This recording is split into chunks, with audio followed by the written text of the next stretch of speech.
Global oil shock. Could the Iran-US-Israel war trigger World War III? Welcome to the channel. Today, we dive into the heart of a major turning point in recent history. Stay with us. You're going to learn the whole truth and what it really means.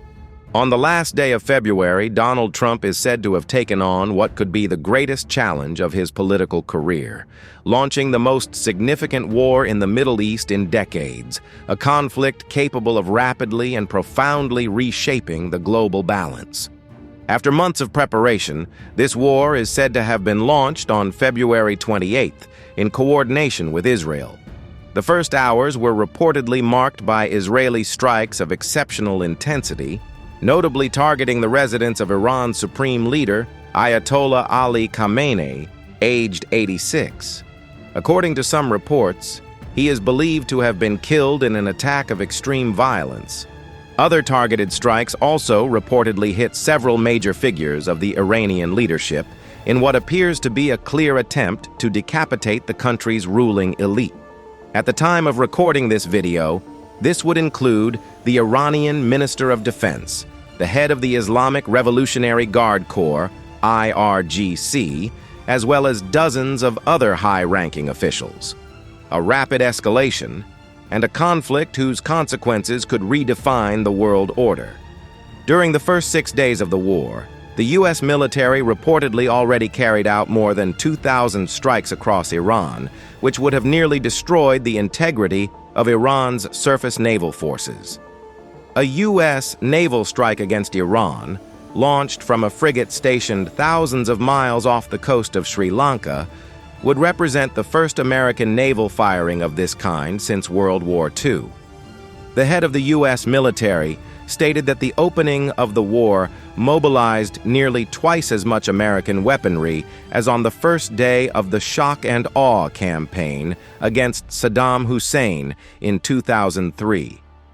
Israeli air forces claim to have attacked around 1,000 targets inside Iran, and this on a daily basis. A pace of attack made possible by their new ability to fly over Syria, as well as by the support of American refueling aircraft that resupply them mid-air. Human rights groups have already reported that more than 1,000 civilians in Iran would have been killed by these American and Israeli airstrikes. Military losses within the Iranian regime, beyond the supreme leader, appear so far to be considerable. The Israelis have actively tried to strike every IRGC site across the country and have even bombed the building housing the governing body responsible for selecting the next supreme leader. All of this clearly indicates that the Israeli military objective is, at minimum, to devastate Iran's military capabilities and to provoke a systemic shock sufficient to collapse the regime by any means necessary. The American objectives, and those of Trump in particular, in launching this war, remain far less clear. Trump himself called on the Iranian population to rise up against a weakened regime in a revolution, suggesting that this is a regime change project, while also stating that he would remain willing to talk to the regime and reach some form of agreement. His Secretary of State, Marco Rubio, stated that the American military objective was to destroy Iran's ballistic missile program as well as its navy. The Secretary of Defense, Pete Hegseth, added that it was also about eliminating all of Iran's nuclear capabilities. To justify the strikes, Trump and several officials in his administration put forward different explanations. First, that Iran was allegedly too close to acquiring nuclear weapons, despite strikes the previous year supposed to have destroyed those capabilities. Second, that Israel was going to attack Iran anyway, regardless of what Washington wanted, and that the United States therefore had to strike first in order to destroy Iran's ability to retaliate against an Israeli attack. Finally, according to Trump himself, the Iranians were about to strike first, and the United States therefore had to hit them preemptively in coordination with Israel. All of this remains fairly unclear, but the core lies in a cold geopolitical calculation. The Americans and the Israelis likely estimated that the Iranian regime was at its moment of greatest weakness in decades, Iran's water resources were already severely weakened after years of mismanagement and decline. Its economy and currency were collapsing, while a nationwide popular uprising in January would have been brutally suppressed by Basij paramilitary units, after Khamenei reportedly ordered them to open fire indiscriminately. Considering these protests as an existential threat to the regime, several credible human rights organizations estimate that the Basij would have massacred at least 7,000 protesters, while others put the toll as high as 30,000 deaths, or even more. This would then be the most violent crackdown against protesters in modern Iranian history. Trump had drawn a clear red line by stating that if the regime began to kill protesters on a massive scale, he would intervene militarily. Yet, that line would have been crossed anyway, and he initially did nothing in retaliation. The U.S. military was not really in a position to intervene at that time. There was not even a carrier strike group present in the region. In reality, Trump's threats may have given the regime a perverse incentive to re-establish total control over its population at any cost, before the United States could redeploy its assets in the region to respond. But in the weeks following the protests, sensing the regime's vulnerability, the United States began rapidly concentrating its military assets in the region on a scale not seen since the invasion of Iraq in 2003. They began demanding that the regime negotiate on the future of its nuclear and ballistic programs under threat of consequences. Then, they ultimately decided to go on the offensive in order to force the regime to submit or collapse by other means. And now, the war they have launched risks setting the entire Middle East ablaze. It threatens the global economy with massive destruction, and it could quickly turn into a quagmire far worse than anything we have experienced so far. The Iranians decided to respond to these existential American and Israeli attacks by striking everyone around them.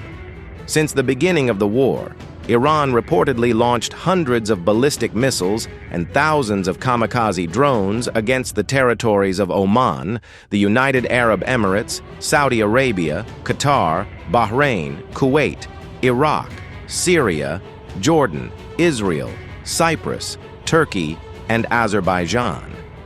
At the very start of the conflict alone, Iran reportedly fired 180 ballistic missiles toward Israel and another 250 toward 6 Gulf countries.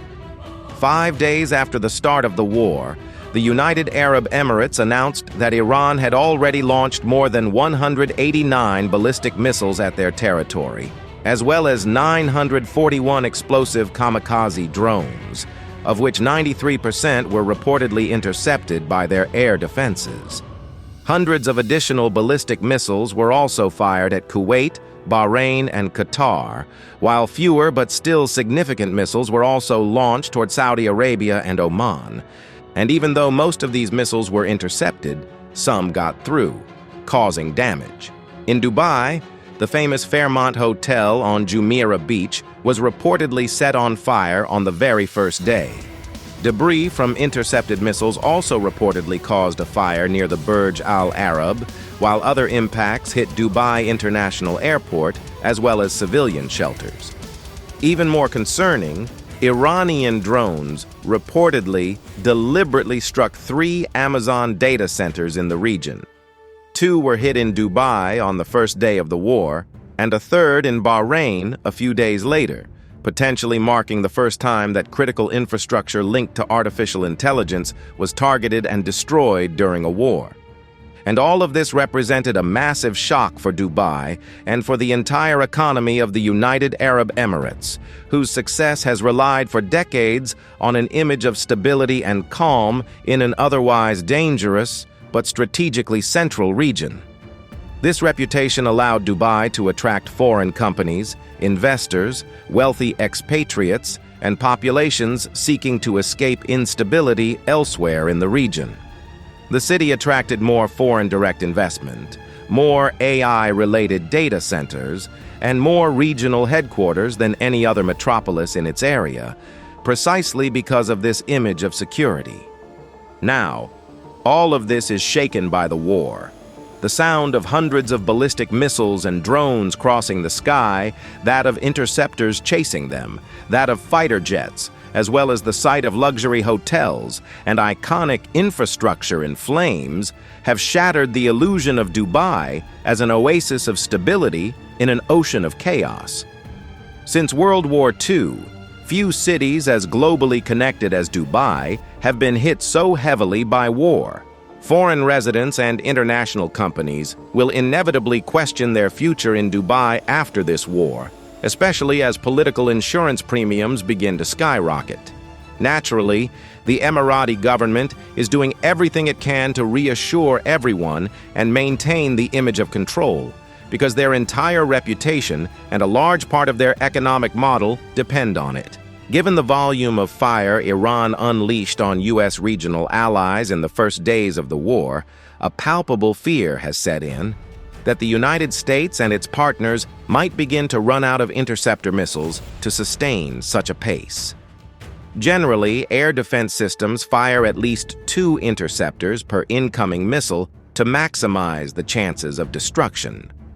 If Iran indeed fired more than 400 missiles across the U.S.-backed regional network, that means nearly 800 interceptors may have been consumed in an attempt to stop most of them.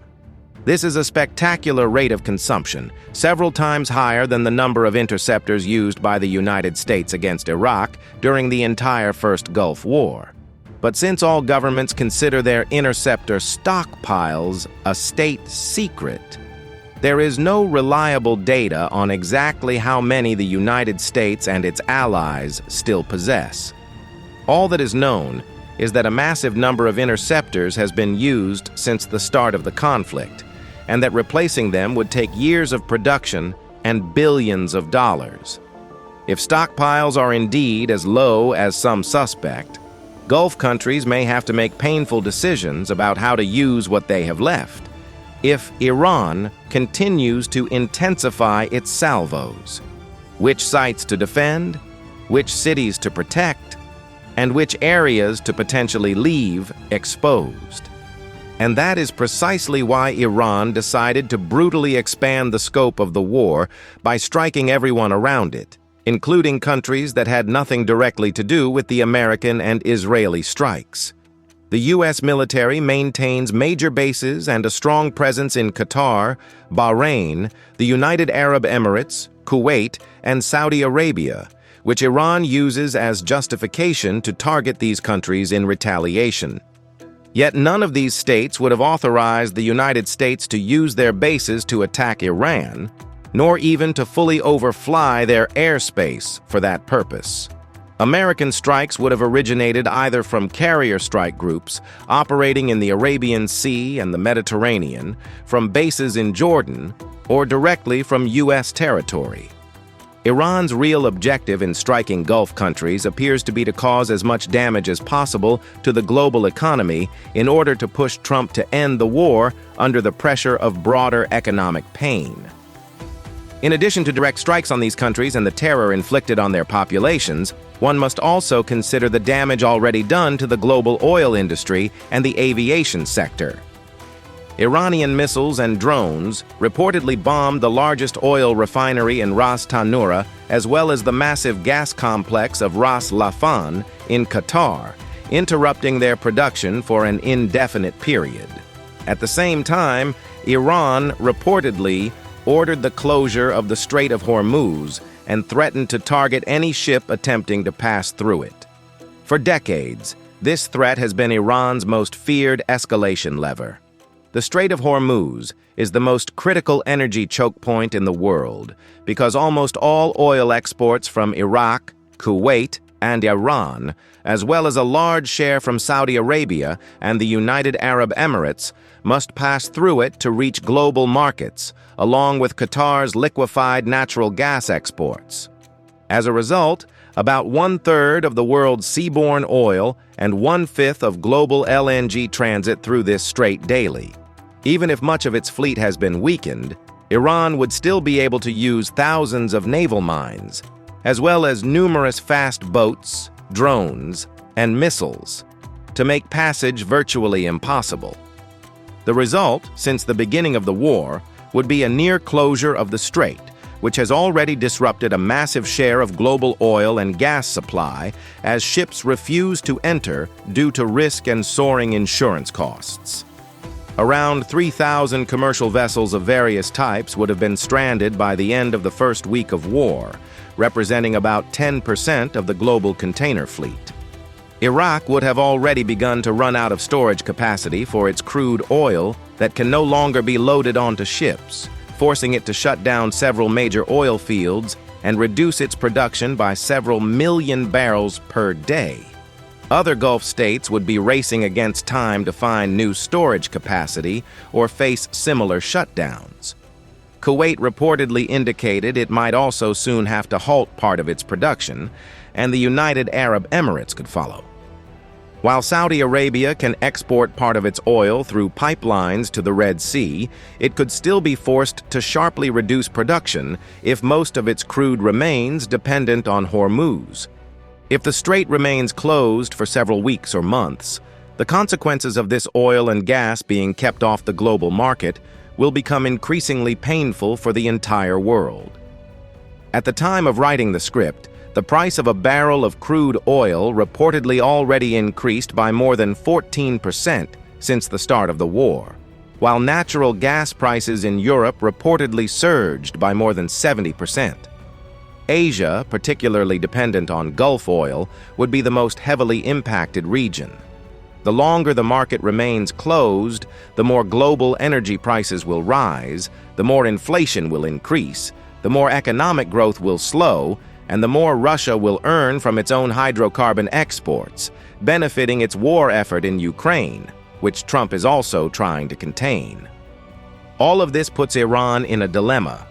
On one hand, striking Gulf countries and their infrastructure puts enormous pressure on the United States to end the war before inflation spirals out of control. On the other hand, it directly attacks oil markets on which Iran itself indirectly depends, while also provoking retaliation against its own energy infrastructure. It is also necessary to consider the damage inflicted on global aviation. Major regional airports such as Dubai, Abu Dhabi, and Doha would all have been affected by the conflict.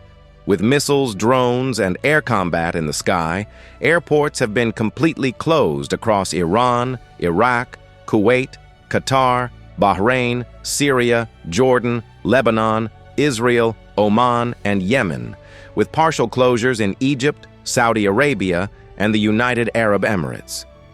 By the end of the first week of war, more than 18,000 flights in the Middle East region would have been canceled, most of them affecting the major intercontinental hubs of Dubai, Abu Dhabi, and Doha, which are essential for connections between Europe, Asia, and Africa. A massive void would have appeared on the global air map between Iran and the Mediterranean, as everyone tries to avoid the active war zone. And with airspace already disrupted by the war in Ukraine, only two major air corridors would remain to connect east and west, one passing through the South Caucasus and Central Asia, the other through Egypt and Central Saudi Arabia. All these routes are longer, consume more fuel, and become more expensive precisely as energy prices rise. At the time of writing the script, it would even have been announced that Iran fired a missile into Azerbaijani territory. According to this version, a regional airport in the Nakhchivan Autonomous Enclave would have been destroyed, with 4 deaths. This would further complicate the use of the Northern Alternative Air Corridor and could push Azerbaijan to consider retaliation against Iran. A particularly dangerous development, given that millions of Azeris also live inside Iran. Dubai, Abu Dhabi, and Doha, as well as airlines based there such as Emirates, Etihad, and Qatar Airways, rely on a model of global superconnectivity. They transport passengers from all over the world to then connect them to their final destination, a model made possible by their central position between Europe, Asia, and Africa. But with airspace closures and attacks in the region, tens of thousands of passengers have been stranded across the world, unable to reach their destinations due to the lack of viable alternative routes. And the longer the war lasts, the more these travelers risk remaining stuck, particularly in the Gulf. The situation is all the more frustrating as the U.S. government reportedly asked nearly 1 million American citizens living in the Middle East to evacuate the region as quickly as possible. Yet for many, this is simply impossible due to the lack of available flights. For some Americans in Israel, recommendations would now reportedly resemble taking a bus to Egypt and then trying to return to the United States. Beyond passengers, the war deeply affects global air cargo. About 12% of global air freight traffic, including nearly half of the cargo between Europe and China, usually transits through the Middle East. Since the start of the war, this system has been almost paralyzed. Global supply chains are therefore being hit at the same time as tariffs and trade wars are already increasing tensions. Even more concerning for Gulf states, this war calls into question their very model as regional hubs for trade with Africa. Airlines might begin to favor more stable hubs, such as Turkey or perhaps Ethiopia. And yet, despite the severity of the situation, Iran would still have the means to escalate further. If Tehran still possesses its most advanced ballistic missiles and believes that enemy air defenses are saturated, it could choose to strike vital civilian infrastructure, particularly desalination plants.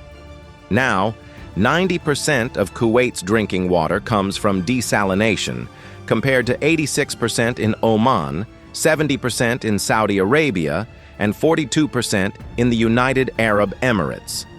In a diplomatic cable from 2009, U.S. officials reportedly estimated that in the event of a successful Iranian attack on desalination plants, cities like Riyadh, which depend almost entirely on this water in a desert environment, could be forced to evacuate in as little as 1 week. We therefore understand why Gulf states remain deeply concerned about Iran's willingness to go that far. If the Iranian regime believes everything is lost, it could become desperate enough to consider such escalation. Because their economies are already heavily impacted by the war and by the threat to their critical infrastructure, several Gulf states would reportedly be seriously discussing the possibility of engaging more directly alongside the Americans and Israelis to destroy what remains of Iran's ballistic missiles and drones. Gulf air defenses would already have shot down Iranian missiles heading toward their airspace, and both the Saudis and the Emiratis clearly indicated that they reserve the right to defend themselves.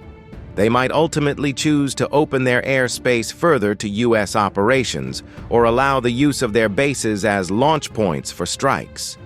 But by doing so, they would also increase the density of aircraft in their airspace, mechanically raising the risk of friendly fire incidents. This danger would already be high after some air defenses reportedly almost misidentified 3 American fighter jets at the very beginning of the war. The United Kingdom could also be drawn more directly into the conflict.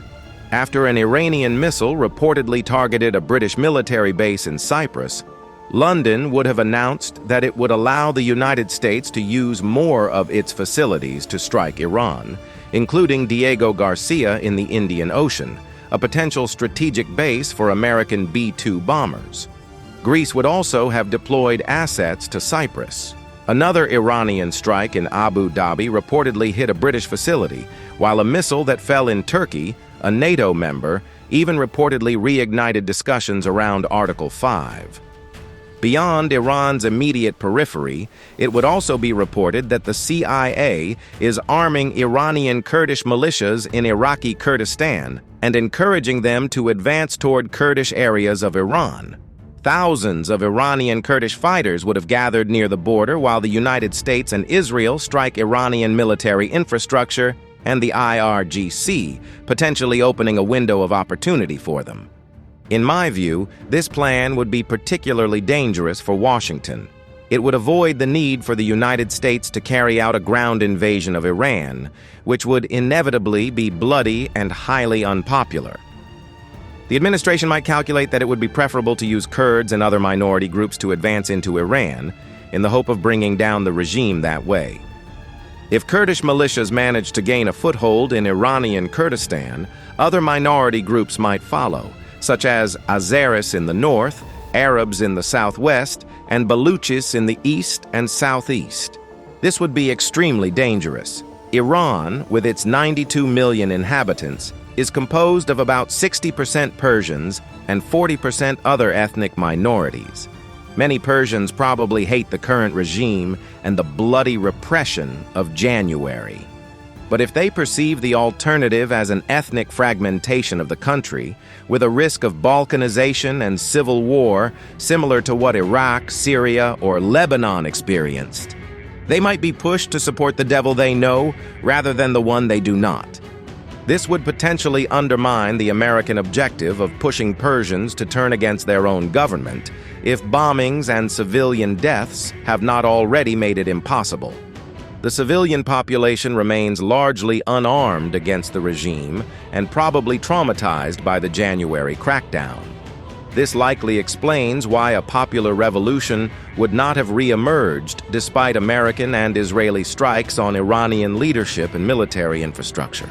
There are likely many Iranians who would still prefer to see their country remain united under a regime they hate rather than risk total state collapse. And while Israel might probably prefer to see Iran fragment along ethnic and sectarian lines, as has happened elsewhere in the region, it is not certain that this would serve the interests of the United States or Gulf countries. A fully collapsing Iran, with 92 million people already hit by a water crisis, would generate a level of chaos and instability the world has probably not seen since World War II. Iraq and Syria, when they collapsed since the 2000s, already caused colossal disasters, even though they represented only a fraction of Iran's population, firepower, and strategic weight. The amount of terrorism, violence, refugees, and regional proliferation that would result from an Iranian collapse would far exceed the country's borders. This would be an extraordinarily dangerous situation for Gulf states, Iraq, Turkey, and beyond. It would also be an even greater risk for the oil and aviation industries in the Gulf, which would be durably destabilized. At the same time, Gulf states also fear the survival of the Iranian regime, which could emerge wounded but driven by a desire for revenge. Israel has said that a missile has been launched from Yemen towards southern Israel, the first since the start of the war. This comes a day after the Houthi military spokesman said it would join the war on behalf of Iran if certain conditions were met. On March 28, 2026, the Houthis fired their first missile at Israel since the beginning of the war. They officially declared that they were entering the conflict, and their spokesperson Mohammed Mansour said to Al Jazeera this weekend, I quote, "We are waging this battle in stages, and the closure of the Bab el-Mandeb Strait is among our options." He said, among our options. This is no longer a hypothesis at all. It is an option that can be activated, that is publicly announced by a force that has already done it between 2023 and 2025.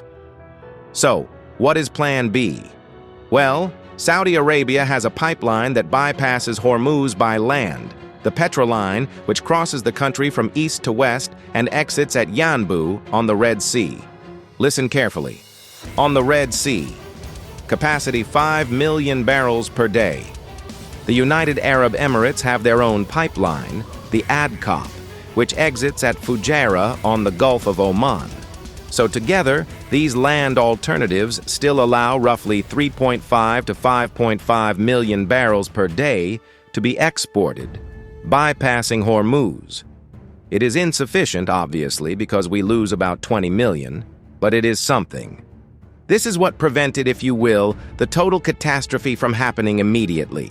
Except where does the Yanbu pipeline end? Well, on the Red Sea. Behind what? Bab el-Mandeb. There you go. So Bab el-Mandeb is the strait at the entrance of the Red Sea. So if the Houthis close Bab el-Mandeb, they are not closing a second strait in addition to the first. No. They are closing the only credible bypass of the first. They erase Plan B.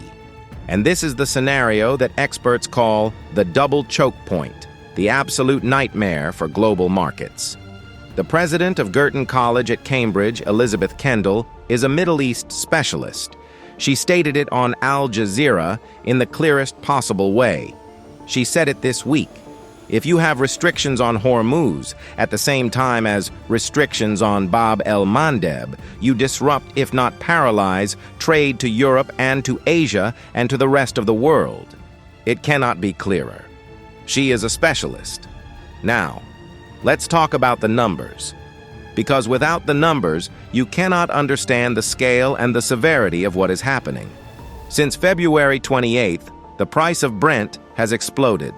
It went from $71 per barrel the day before the strikes to $100 on March 8th. First time above the 100 mark since 2022. It reached nearly $126 at its peak. Getting some breaking news on the broadcast. This is a big update that's coming in as massive recovery has emerged in crude oil prices, as U.S. oil prices have now fallen by $15 per barrel in under 2 hours, and they are now trading below $104 per barrel. On March 19th, Dubai crude reached $166, an all-time record. And on Friday, March 27th, Brent closed at $112.57, the highest since July 2022. In 1 month, the price of oil increased by 36%, according to CNBC. And Reichstadt Energy estimates that 17.8 million barrels per day of oil flows have been disrupted since the start of the war, with 500 million barrels of total production lost so far. And we are not even talking about gas yet. The International Energy Agency described this as the largest energy supply disruption in the history of the global oil market. Not since 2022, not since 2008. Since the global oil market exists. And that is Hormuz alone. We have not even talked about Bab el-Mandeb yet, and if we add Bab el-Mandeb to that, we remove another 6 to 7 million barrels per day. So Bloomberg Economics is already modeling what comes next. With oil already at $110, U.S. inflation for March 2026 is already at 3.4% year over year, compared to 2.4% in February. And if the barrel rises to $170, a scenario Bloomberg considers plausible in the case of a prolonged closure of Hormuz, even before Bab el-Mandeb closes, the impact on inflation and growth will double. And Bank of America said roughly the same thing. The Eurozone loses 0.6 points of GDP and gains 1 point of additional inflation. Beyond $170, we enter what Greg Chernow, head of commodities at PIMCO, which manages around $20 billion, calls the unknown, meaning we do not know what will happen. And analyses from Macquarie Bank speak of a 40% probability that oil reaches $200 before summer. $200 per barrel is something never seen in the entire history of oil. And already today, without Bab el-Mandeb being closed, the concrete effects are already being felt on the other side of the world. In California, gasoline prices exceeded $5 per gallon by the second week of March. Pakistan asked its citizens to watch cricket matches from home to save fuel. Shortages have been reported in Thailand and India. Hundreds of gas stations in Australia are running out of fuel. Airlines have canceled flights between Vietnam and New Zealand. South Korea has restricted its naphtha exports for 5 months. These things are happening now, not in 6 months, now and without the closure of Bab el-Mandeb. And nobody is talking enough about the 3 sectors that will take the full impact in the coming weeks. Fertilizers. 1/3 of global urea and ammonia trade passes through Hormuz. It is March, the beginning of the planting window in North America for corn and soybeans. If deliveries do not arrive, agricultural yields collapse in 6 months. Not a rise in food prices, a food crisis. There is petrochemicals as well. 85% of Middle Eastern polyethylene exports pass through Hormuz. Polyethylene is packaging, automotive components, medical equipment, etc. The IEA says petrochemical plants are already beginning to reduce production due to lack of LNG and naphtha. Supply chain disruptions arrive in 2 to 5 weeks. Sulfur, Iran, Kuwait, Qatar, and the UAE represent a quarter of global sulfur production, an essential component for mining operations in Africa to extract lithium, cobalt, copper. So if sulfur no longer leaves the Gulf, the global energy transition slows down. The same war that explodes oil prices also threatens the minerals supposed to get us out of it. Can you imagine? This is insane. And the international response, what is it?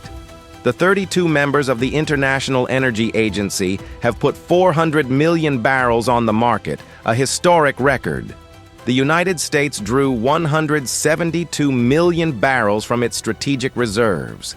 That is good, but analyst Saul Kavonik from MST Marquee said it clearly on CNBC. It only covers a quarter of the gap created by the closure of Hormuz. And the strategic reserves we are using now will have to be rebuilt afterward. Which means that even when the war ends, prices will not return to normal immediately. The CEO of Kuwait Petroleum said it publicly as well. Once the war is over, it will take 3 to 4 months to return to normal production. In short, you burn your reserves now to hold on, and you pay for reconstruction later. So there you go. Where are we now? Hormuz closed for almost a month. It let some ships pass, but it is still considered closed, given the loss of millions and millions of barrels. 500 million barrels lost is not nothing. It is a catastrophe. Brent at $112, the Houthis officially in the war since March 28th, with Bab el-Mandeb announced as an option, a serious option now, and Trump giving Iran until April 6th to reopen the strait, while preparing a ground operation. And if Iran refuses, and the Houthis activate the closure of Bab el-Mandeb before an agreement is signed, you no longer have an energy problem. You have the beginning of a synchronized global recession. All right, everyone. Thanks for watching until the end. If you enjoyed the video, don't forget to subscribe. It really helps the channel. Leave a like and share your thoughts in the comments. See you very soon in the next video.